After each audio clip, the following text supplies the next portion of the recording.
हाँ तो बच्चों, आज हम आपकी थर्ड क्लास यानी मैथ की स्टार्ट करने वाले हैं। तो इसमें किस तरीके के सवाल हैं इनको ध्यान रखना है। ये वो सवाल हैं जिनमें गुणा भी होता है और भाग भी, यानी डिवाइड भी होता है और मल्टीप्लाई भी होता है। तो हमें कैसे पता लगेगा कि इसमें डिवाइड भी करना है और मल्टीप्लाई भी करना है। उसमें यानी किसी एक चीज का मूल्य नहीं मिलेगा। अगर एक का मूल्य नहीं मिले तो एक का मूल्य हमें निकालना पड़ता है। और यानी कि आपको पता है पहले से एक की पूछे तो एक की पूछे तो यानी एक से अधिक की पूछे तो इसमें एक का मूल्य मिलेगा नहीं, एक का हमें निकालना पड़ेगा। तो गहराई से ध्यान दें यानी व्हाइट बोर्ड की तरफ। यानी जब भी हम किसी सवाल को यानी कि करते हैं तो सबसे पहले क्या लिखते हैं? अब इधर ध्यान देना। यानी सबसे पहले चौकी लगानी है, ऊपर दो बिंदी और नीचे यानी जिसका मूल्य दिया हुआ है पहले उसको लिखेंगे। जैसे 5 मेजों का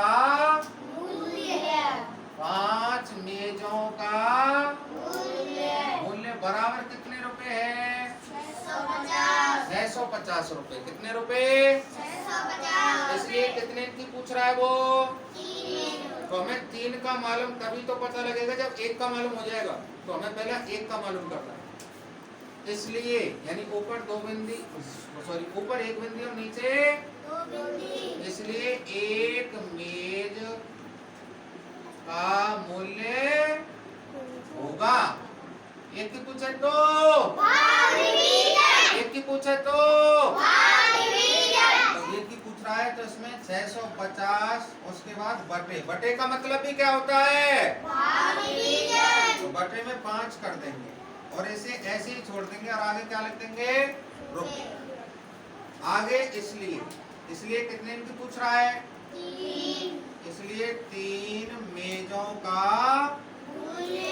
मूल्य होगा बराबर। तो यह संख्या एज इट उतार लेंगे जैसे कि तैसे। 650 बटे 5। अब ये 1 से ज्यादा है कि कम है? ये 3 यानी 1 से ज्यादा की पूछे तो गुणा 3 कर देंगे। क्या कर देंगे? गुणा 3। अगर जिसके बटे में कुछ भी नहीं हो तो क्या कर देते हैं? 1।